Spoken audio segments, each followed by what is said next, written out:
All right, Austin, we've got a barn burner here in the top of the ninth. Reds and Pirates knotted in a close one. Reds 1, Pirates 9. How are we doing, buddy? Happy Friday. Right, happy Friday. I don't know if it's a barn burner or a game that makes you want to go burn down a barn or something, but yeah, this is a tough one tonight. But hey, Fat Lady hasn't sung yet, but it feels pretty close. I think the Fat Lady's saying a long time ago, but we're here nonetheless, like we are every ninth inning. Ellie De La Cruz leading off the inning for the Reds. He'll bat from the right side of the plate as Sisk is in for the Pirates. The left-handed side armor, Evan Sisk. We'll try to close this one out for the Pirates. 2-2 now against Ellie. It's one of those games where I don't know if there's a whole lot to talk about here in the ninth because there's not a whole lot to talk about post-game. So I don't want to even bother to get ahead of ourselves here as Ellie looks at strike 3 at the bottom part of the strike zone. First out. Can't burn through all the topical moments. Yep. We've got a lot to talk about in this post-game show. Let me tell you, ladies and gentlemen, I appreciate you tuning in because I know you've got a lot on your minds after this one. A tough night for both Ellie and Sal, unfortunately. Yep. Well, speaking of which, Sal takes ball 1. Sal on the night 0 for 3, ground out, line out.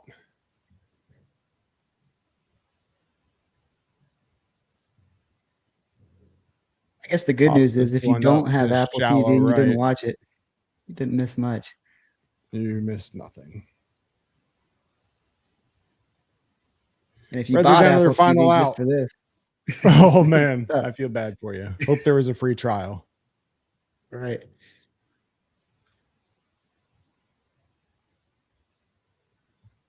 Pinch hitter. Here we go, baby. Pulling out all the stops. Three signs. Just get a solo home run, cut it from 9-2. That'd be great. It's like that infamous Chris Paul meme where he hits a 3 to cut it down to 58. Exactly. But hey, you never know. That home run could spark something in Reese Hines and he could go on another epic run. I do like these probabilities that Apple TV throws up. Reach base probability 37%. Yeah. 52% now after he gets ahead 2-0. Reese Hines 50% chance to get on base here. Looks at a pitch that clips the outside corner, says home plate umpire. 2-1. That'll take his reach base probability all the way down to 39, Austin. For those live betting, yep. Fouls that one off, and he's down to his final strike.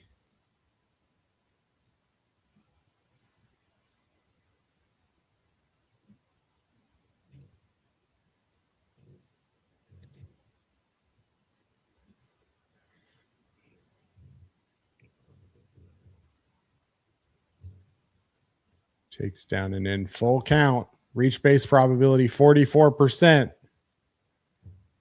a whole lot of Buccos fans there either tonight. Well, it was 49 at first pitch after an hour-and-a-half rain delay. So yeah, a little rain, cold. Not super surprising. Plus, the Buccos came in losing 5 straight.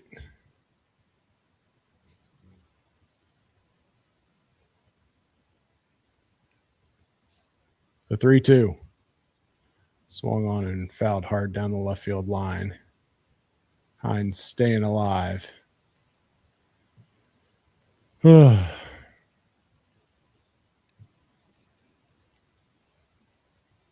didn't know the full story behind the cone deal. They were saying that started in Cincy last year, I guess. Yeah, this year. Literally this year. Mangum stole a city cone. Yeah. Literally stole a city cone. Right. And now that's their thing. All right. Statute of limitations passed on that? I don't know. We're not going to get into that. I'm going to ignore that comment.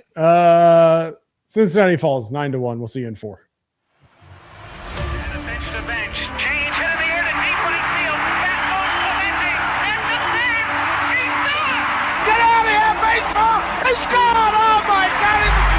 believe it? Johnny Bench has tied it up. The Cincinnati Reds win the World Series in 4 straight. It was a sweep. In the dirt, it's a wild pitch. Here comes Foster. The Reds win the pennant. Plunkett won the game.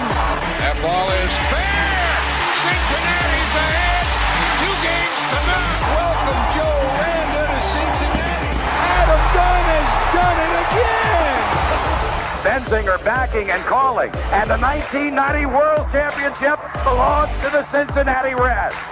Marty, yes. This is Adam from Milwaukee. Hey, Adam, how you doing? I'm good. How are you? Good. Do you think Scott Henneberg's a good player?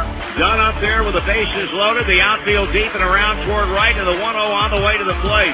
Swung on, long drive, right field, and this one belongs to the Reds. And a high drive. Hit back into deep right field. Junior has just knocked the door down to the 500 club. Benson's first home run is a walk-off winner. That ball had a family.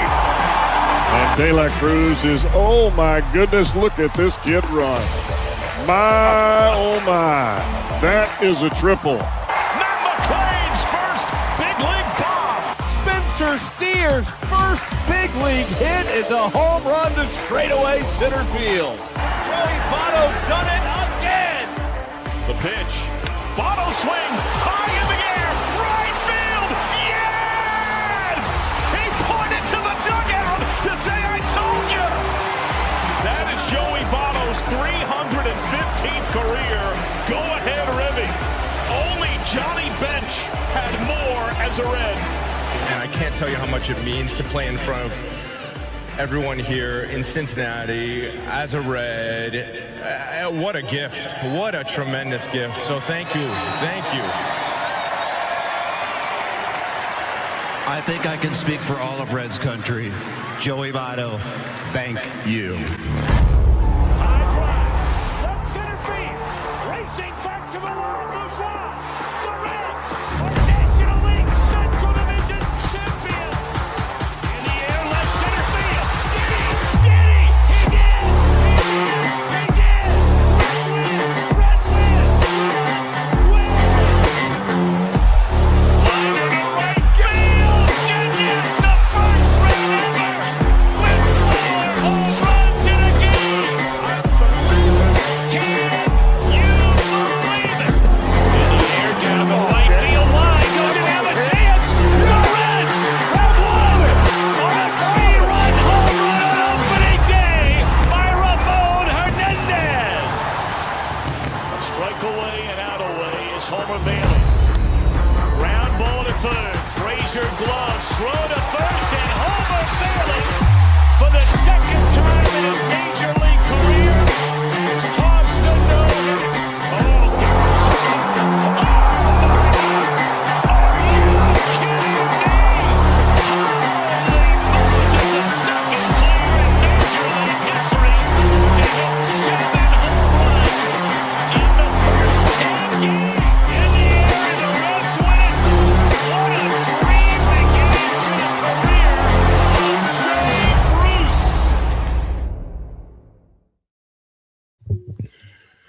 All right, welcome in. Chatterbox Reds on a I don't know what better way to put it than just a disappointing night in Pittsburgh. Reds fall 9-1. Austin, not the way we wanted to kick off this series with a Buccos team that came in having lost 5 straight. Your immediate reaction to the loss? One of the more forgettable games of the season for sure. But yeah, to your point, I mean, anytime we've been playing the Pirates, especially at PNC lately, it just hasn't gone well, and that unfortunately continued tonight. But glad to be on with you, man. Otherwise, Yeah, Reds now 1-3 against the Buccos on the season. Not exactly what you're looking to do if you're trying to win the NL Central. Obviously, they're still in a first place standings for now, but this is a difficult division, as we've touched on multiple times. Technically tied for first at this point with the Chicago Cubs at 20-12.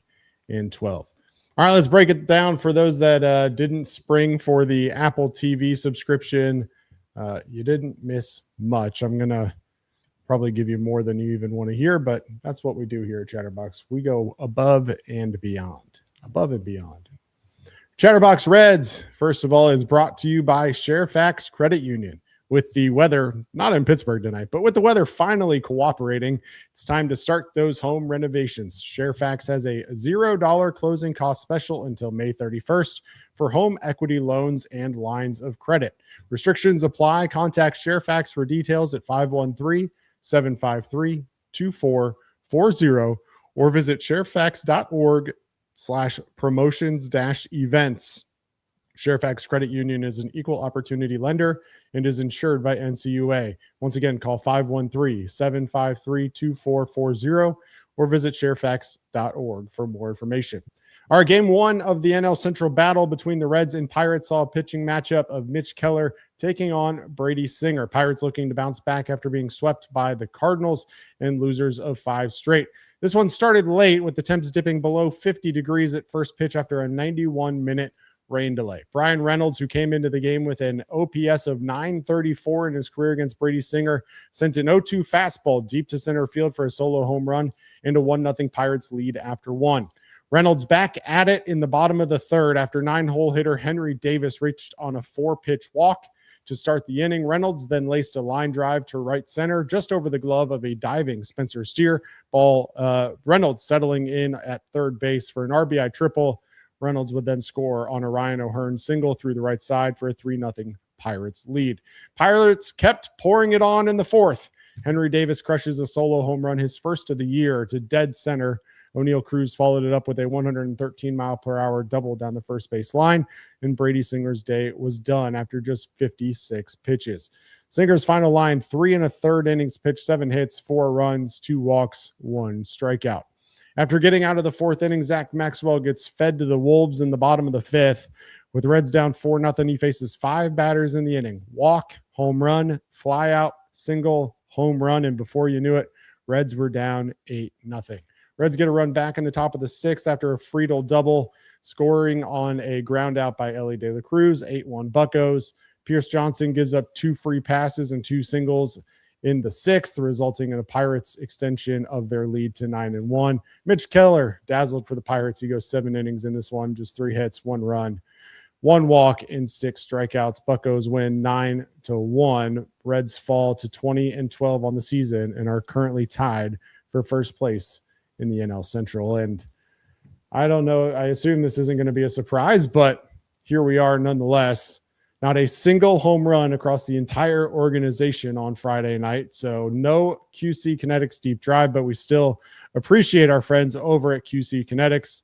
If knee pain or shoulder pain is slowing you down, whether it's on the golf course, the pickleball court, or even in the gym, it might be time to talk with the care team at QC Kinetix Cincinnati about regenerative medicine options. QC Kinetix takes a different approach, focusing on treatments designed to help your body heal and recover. They're conveniently located in Liberty Township, right across from Lakota East High School. See what the team at QC Kinetix is all about. Visit QCKinetix.com or call 513-655-3356. All right, Austin, story of the day, obviously Brady Singer. I talked about it on a show a couple nights ago, maybe last week sometime. This Reds pitching staff has 4 guys who really rely on allowing opponents to get the ball in play on soft contact. Brady Singer, one of them. He's not a big whiff guy. In fact, tonight, just 2 swings and misses in the entire outing. Not going to get it done. Singer's really best when he's got control over his stuff. He's painting the corners, working the ball up and down. That wasn't the case tonight for Singer. A number of balls just left middle over the plate. Not good enough, and certainly not going to get the job done. Your thoughts on Brady Singer? Yeah, just a really rough night. I mean, to your point, all the pitches that seemingly got hit were kind of meatballs, for lack of a better term, or maybe that is a good term for him, but it just was not a night for Singer to really keep kind of some momentum I thought that he had coming out of his last 2 starts, especially. He had the game against Detroit where I think he only gave up 2 runs, and then Minnesota was before that, and I want to say it was 3 or 2 runs as well. So really was hoping he'd build some momentum, coming out of that, and especially against the Pirates, who we always seem to struggle with, like we kind of hit on too. But just a really tough night for Brady, only going 3 1/3. So he put some pressure on the bullpen, and then Maxwell came in and really didn't turn the tide at all there and kind of continued the run scoring fest at least. But yeah, just a really tough night for Singer. Yeah. It's a good point. I mean, Singer had back-to-back decent outings coming into tonight. Not that it was stunning by any means, but he had that outing, as you mentioned, against Detroit, 5 1/3, 8 hits, 2 runs. Minnesota, 6 innings, 5 hits, 3 runs. And even going back to San Francisco, 6 innings, 6 hits, 1 run. So 3 straight decent outings for him. Had lowered his ERA all the way from 7.71 all the way back down to 4.97. Of course, it balloons back up to 5.57 after tonight. But it's tough for me because I think this is the type of the pitcher that the Reds right now, that's what they have, right? Brandon Williamson, Brady Singer, Rhett Lauder, they're all pitchers. They're not fireballers by any means. They're not going to get you out by swing and miss a whole lot. But it is what it is, and that's what the Reds have. And with the cold weather tonight, just Brady Singer never had command from the very get-go. Basically allowed at least a runner in every single inning. Allowed, obviously, the home run by Brian Reynolds in the first, which was an 0-2 fastball that he just left right over the middle of the plate. I do wonder how much the weather played into it. I mentioned it in the recap. 49 degrees at first pitch. It was down below 40 by the time the game was over. An hour and a half rain delay. How much stock, if any, can you put into tonight's start versus the last 3 starts of Brady Singer? Yeah, and I think it's almost what you hate to say, but you kind of expect at a Singer. Every so often he's going to have a start like this. He's like you said, he's not a big swing and miss guy. He's going to be pitching to some contact, and if the contact is falling, then it's going to be a rough night. And obviously, some guys even took him yards. So I think the weather is interesting. Both teams that you play with, that you always hear that phrase. It's impacting both teams. Mitch Keller obviously had a pretty good night, unfortunately, but I don't know. I mean, I think Singer's obviously a better pitcher than tonight's performance, but at the same time, it's just you were kind of going through the guys that we have in this rotation, and up until now, or up until recently, we've kind of been able to get by without having a healthy Hunter Green, healthy Nick Lodolo, and then you're kind of hoping that these guys overachieve in the interim. But tonight's a start that you really kind of wish that we didn't have, obviously. But I don't know. I mean, I think overall Brady's going to be a solid pitcher in this rotation. He can usually eat innings, and that's kind of his MO, but tonight was not that at all, unfortunately. Yeah, not that at all. And again, just not good location at all. Velocity was down on the night on most of his pitches. Rotation, IVB, everything. Under the hood did not look good for Brady Singer tonight. Mentioned the swings and misses that he didn't induce at all. Just a rough outing. 7 hard hit balls in just 3 1/3 innings. Not going to get it done.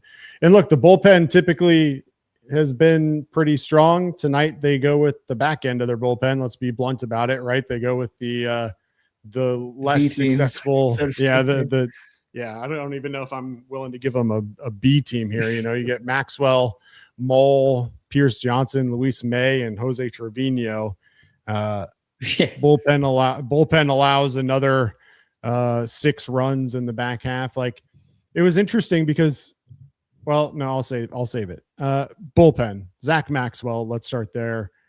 I was surprised that he was the first arm out in a 3-0 ball game.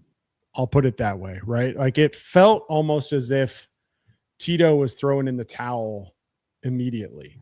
And I get it. Brady Singer didn't have it, but at that point, it's 4-0 because he gave up the home run to Henry Davis before getting pulled. But 4-0 in the 4th inning for a team who has, over the course of the season, really relied on those comeback victories and never say die attitude, felt like Tito kind of threw this one in, did he not?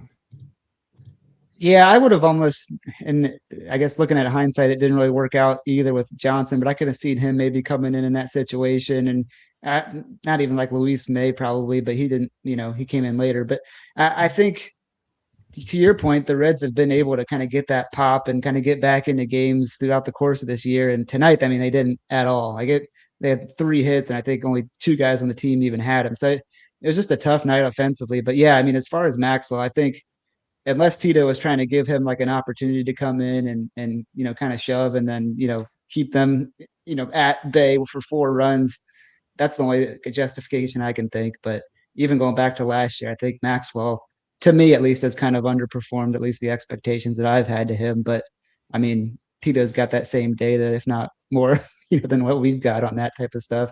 But yeah, and then regardless of what you thought Maxwell would do in that situation, you end up just getting, lit up for 4 more runs. So it didn't work out. And I think at that point, I mean, they can be the rally Reds, but if you're down, 8 runs or whatever it was at that point, then, it's really hard to mount that kind of rally.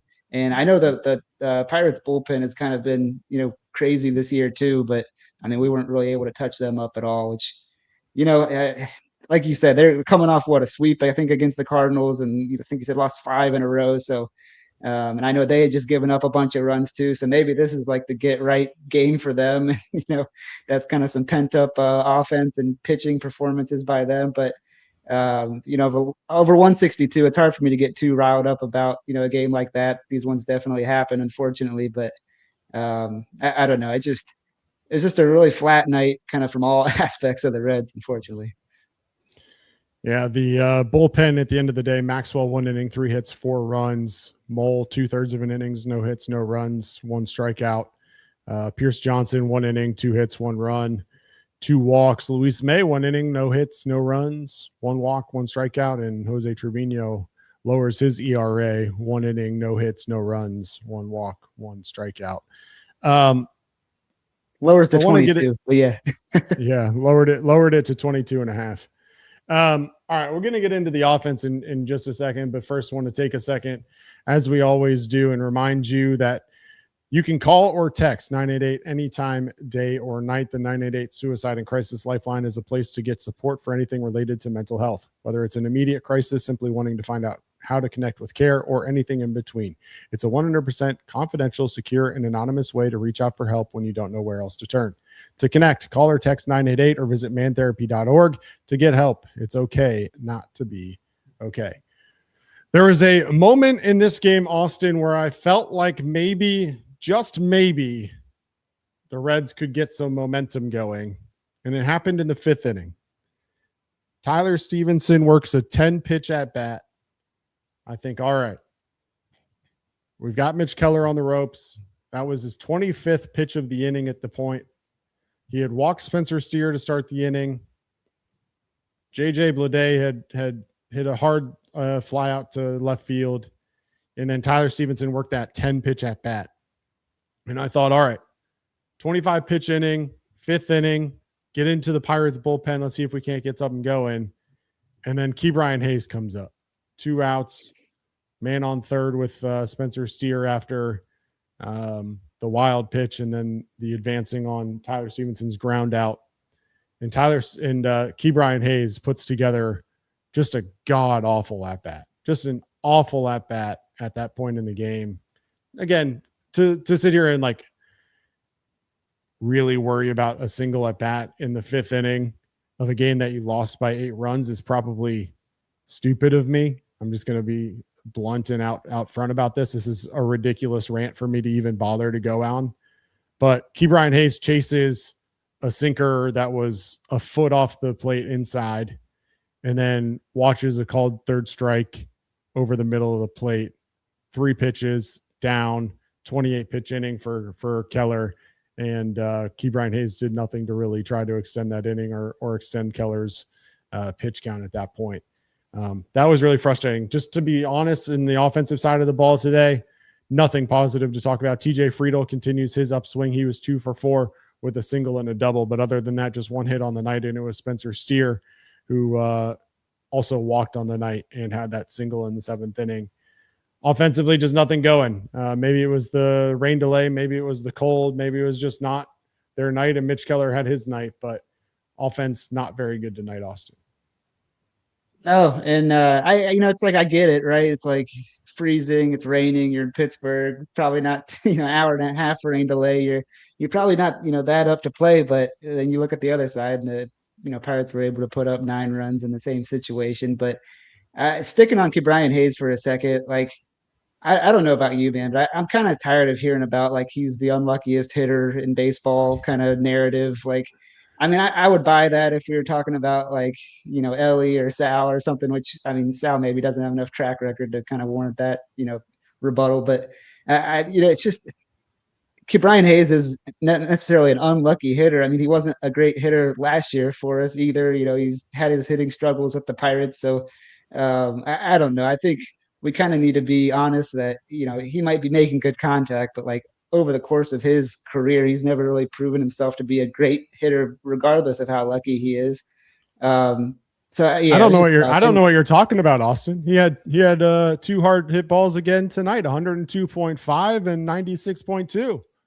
Yeah, do you get any hits or runs for that? I mean, I wish, but No, I mean, it's just tough because like, and the calling card for him too is defense, and he hasn't made like any bad plays, I would say, but some of these plays that he is kind of missing on, whether it be like a slow roller grounder, it's like those ones that if he is and he is a great defender, but if he's going to be that valuable on defense, it's like we're not even getting like the web gems out of him that we could be, I guess.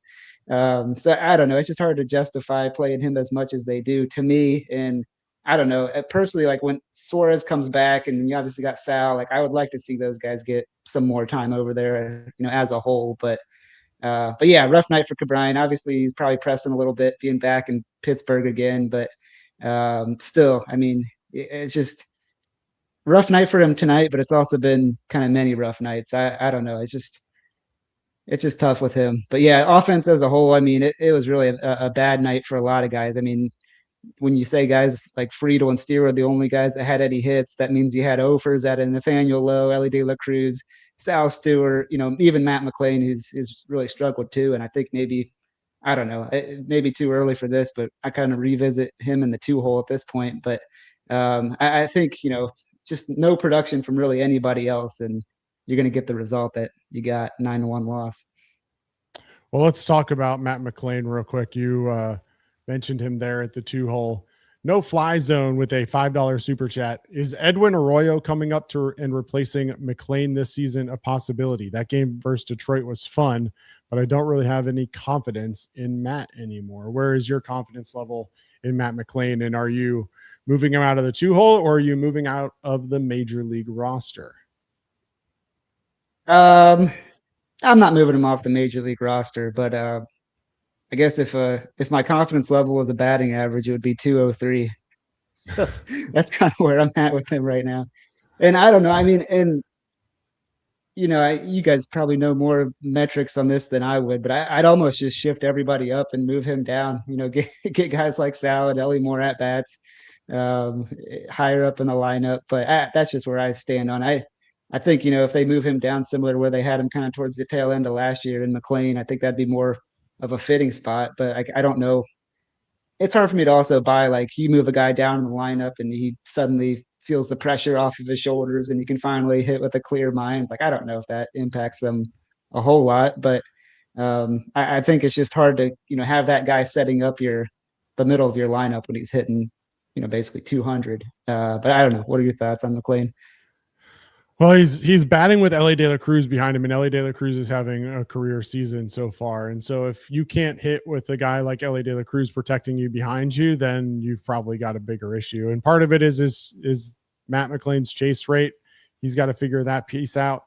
I certainly am not at the point where I'm ready to bring up Edwin Arroyo, even though I understand the interest given Edwin Arroyo's performance so far here in 2026, but it just to do that, I'm just not ready just yet. Versus, if I'm remembering correctly, last year, and I can try and pull it up real quick while I'm talking about it, but if I remember correctly, last year, Tito moved him down to the 9 hole, and he started to have a little bit more success when I don't know if you want to call it the pressure was off of him or the just the position in the lineup was more attractive for him to get better pitches or what it was. But last year he hit 235 with a 707 OPS in the 9 hole while hitting 215 with a 610 OPS in the 2 hole last year. Is that a big enough swing to really make it worth it? I don't know. 100 points in his OPS at this point might be worth checking it out. But we also talk about this a lot, right? What happens on nights when Jose Trevino starts? And now you've got Trevino, Hayes, and McLean all at the bottom of the lineup for an easy 1, 2, 3, basically every third inning. That's part of the difficult decision here is you've got a lot of people who are just not hitting well, and it's top and bottom throughout this entire lineup. You take out that middle section, right? You talk about De La Cruz, Sal Stewart, who's even slumping right now. He's 2 for his last 19. Nathaniel Lowe had been hot. Spencer Steer's hitting a little bit better right now. But outside of that, you've got Friedel, who's playing a little bit better, McLean, who's struggling. Whatever outfielder you want to slot in with Blade or Benson or whoever. Ty Steve is hitting 171 on the year with a 570 OPS in a contract year. Ke'Bryan Hayes is hitting 125. Like the list goes on and on and on about guys who aren't hitting well enough, right? Dane Myers is okay, but very clearly Tito has a love affair with TJ Friedel, where anytime the Reds are facing a right-handed pitcher, Dane Myers is going to be on the bench. And so when you look up and down this lineup, it's just not one that really strikes a whole lot of fear into opposing pitchers outside of those 3 hitters. And so if you're the opposing pitcher and you can get through Ellie, Sal, and Lowe, you're feeling really good about the next 6 batters, right? So pitchers are going to start to work around Ellie De La Cruz and start to work around Sal. And obviously they're learning a little bit more about Sal as he's up longer and starting to pitch him inside a little bit more because we saw he was hitting with power to the opposite way. Nathaniel Lowe is really just going to be going up against right-handed pitching. Other than that, when he's facing left-handed pitching, he'll probably get run right now just because with Gino out, but not a real expectation to be a power hitter against left-handed pitching. So the lineup on paper makes you think, all right, like this could be good. Friedel's had success in the past. McLean, De La Cruz, Stewart, Lowe, Steer, Stevenson. But the truth of the matter is that when you look up and down this offense, it's really not performing nearly to the level that you need it to. And with 2 of your best pitchers out right now, you can't afford offensive outputs like you had tonight with 3 hits. Yeah, no, I 100% agree on that. And yeah, the tough thing too is you're really banking on essentially a rookie in Sal Stewart to be one of your cornerstones, which is kind of a tough position to put him in regardless of how good he's been. And I do think he's capable of being an offensive weapon for this team, but it's just, we kind of saw it in the offseason, like we were really hoping that they would get, some offensive additions through free agency trades and whatnot. And, they kind of made some steal of the pickups and Lowe and even Myers I'd put in that category too of solid pickups. But I mean, it's been the story kind of over the course of the past couple of years. You're banking on guys to really outperform what they've been doing. You're banking on Matt McLean to be, Matt McLean of 2-3 years ago. When at this point, I mean, the sample size is almost trending to that being just an outlier of what his performance is going to be. And I know it last year was obviously tough with coming back from the shoulder injury, and I'm sure that impacted it to some extent. But I mean, at some point, you just got to stop making excuses for these guys and, kind of realize that's what they are. That being said, it's May 1st. I don't want to say like, the whole fire Valleca conversation or anything like that at this point. So I don't know. I'm not like on DEFCON, whatever is the highest DEFCON, like 9 or whatever the heck.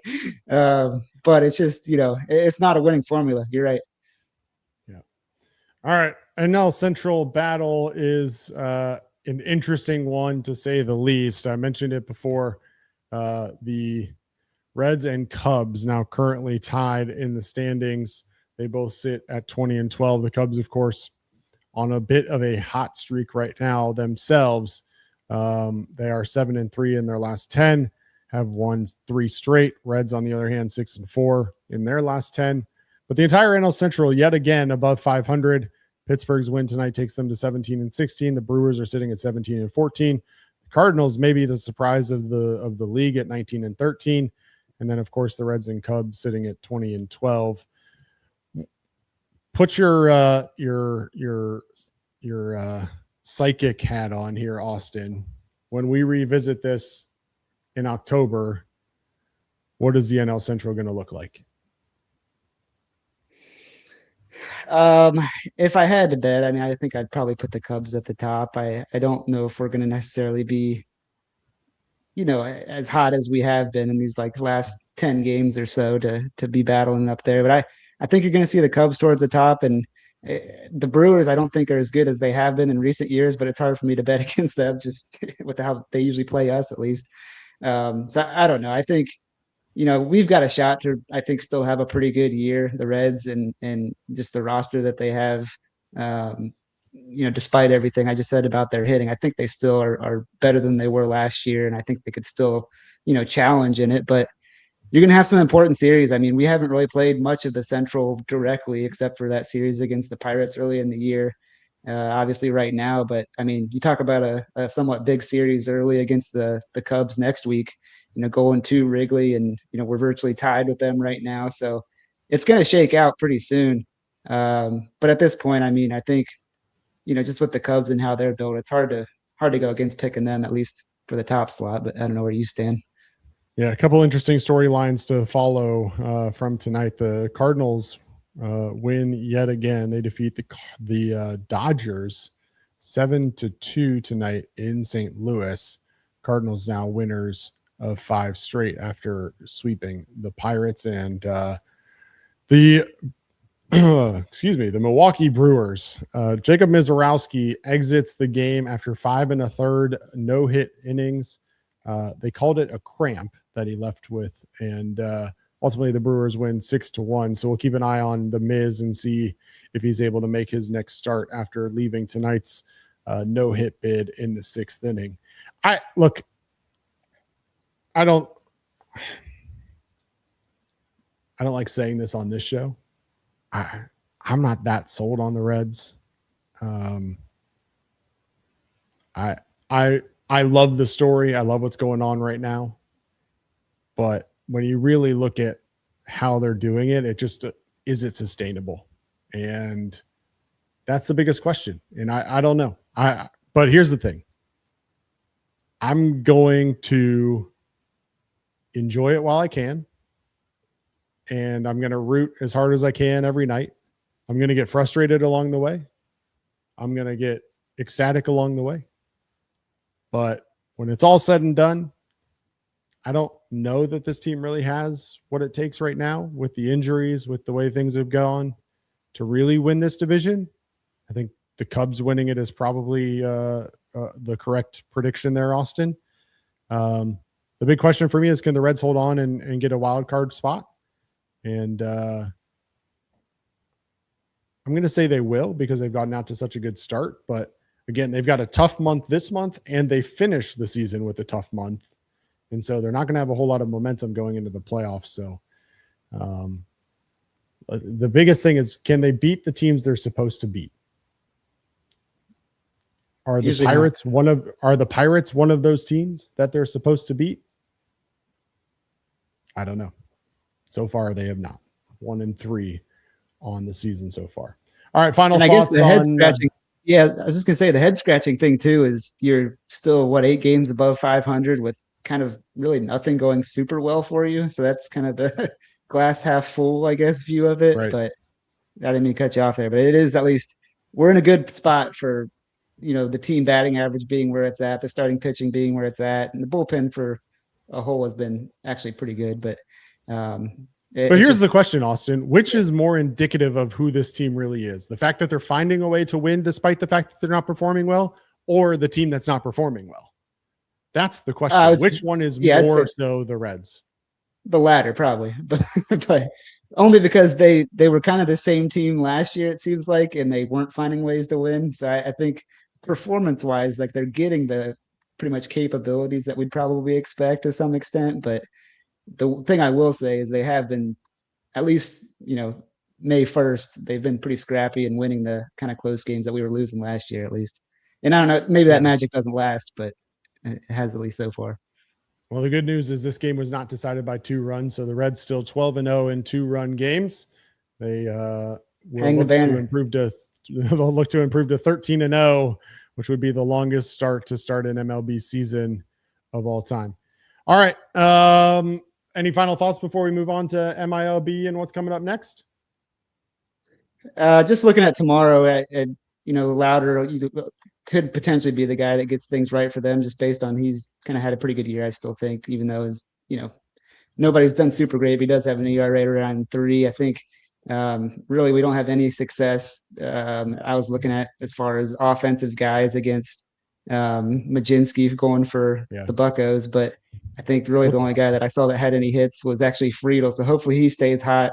But otherwise, it's a lot of guys with really no proven track record. So it's hard for me to project that out too much. But looking for a good day out of Rhett Louder. But I'm good with that. We'll give you a full breakdown. We'll give you a full breakdown of the game on Saturday in just a moment. But first, let's take a look down on the farm. The Reds farm system, Louisville, they pick up a W on Friday night, 9-5 over Omaha. Did give up 2 runs in the 9th to make it 9-5. It was 9-3 going into that. Edwin Arroyo, who was mentioned earlier, 1 for 6 with a triple, his 3rd triple on the year. Hector Rodriguez, 2 for 5. Noelvi Marte, 1 for 4 with a double. He's hitting .393 with a 1.067 OPS down at AAA. Michael Tolia continues to rake down there, 2 for 3 on the day. Urbaez, 2 for 4. Johnson, 1 for 4. Michael Chavis, 2 for 5. Will Banfield, 1 for 5. And Garrett Hampson, 1 for 5. That's right. You heard it right. All 9 starters in the Bats lineup pick up a hit in this one. Davis Daniel got the start, went 6 innings, 4 hits, 3 runs. Hagen Danner, 1 perfect inning. Anthony Misevich gives up 1 hit in a scoreless inning. And then Sam Ben Scoter picks up the save, a third of an inning, picks up the strikeout. Down in Chattanooga falls yet again, 18-7 now on the season, still looking pretty good, but they fall 9-3 to Birmingham. Birmingham's 11-14 on the year now. Not a team that you should be losing to if you're sitting at 18-7. Nonetheless, here we are. 9 hits for Chattanooga on the night, but they are all singles. Jay Allen, Carlos Jorge, Xavier Warren, Cam Collier, Austin Hendrick all pick up a hit, while Shane Sasaki and Hunter pick up 2 hits apiece. They fall 9-3. All right, Dayton Dragons struggled yet again tonight, 12-13 now on the year after falling 10-0 to the Lansing Lugnuts. Kian Vu picked up a hit. Graham had a hit, and Alfredo Alcantara had 2 hits, but no real exciting news there. Kian Vu's hit was a double. And then the Daytona Tortugas, they get a walk-off single from Arnaldo Lantigua to win 5-4 over the mighty Muscles of Fort Myers, if I remember correctly. 5-4 is your final score. Kyle Henley, 2 for 5. Jacob Friend, 1 for 3. Bernard Moon, 1 for 4. Tyson Lewis, nice little bounce back performance, 3 for 5 on the day. Lantigua, 3 for 5. Mason Neville, 2 for 3. And Valencia, 2 for 4. That's your Reds MILB update. And as Austin was teasing about it in just a few minutes ago, Reds and Pirates back in action for Game 2 on Saturday. Rhett Louder going up against Carmen Majinski. Rhett Louder, 6 starts on the year, 3-1 with a 3.18 ERA. Last time out against Detroit, 5 innings, 6 hits, 2 runs, 1 walk, season high, 7 Ks. Lone start in his career against the Pirates came all the way back in 2024. He went 5 innings of 5-hit, no-run baseball. Walked 2, struck out 4. Reds won that one 7-1. O'Neal Cruz and Nick Gonzalez both have hits off of Rhett Louder.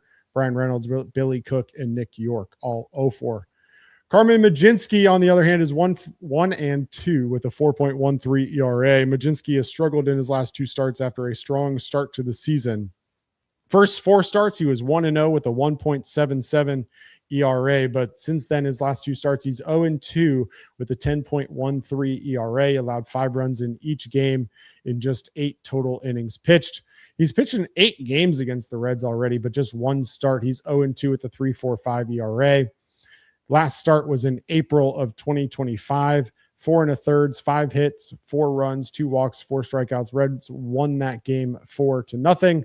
Other 2 outings last year against the Reds combined out of the bullpen, 5 innings, 4 hits, 1 run, no walks, 3 strikeouts.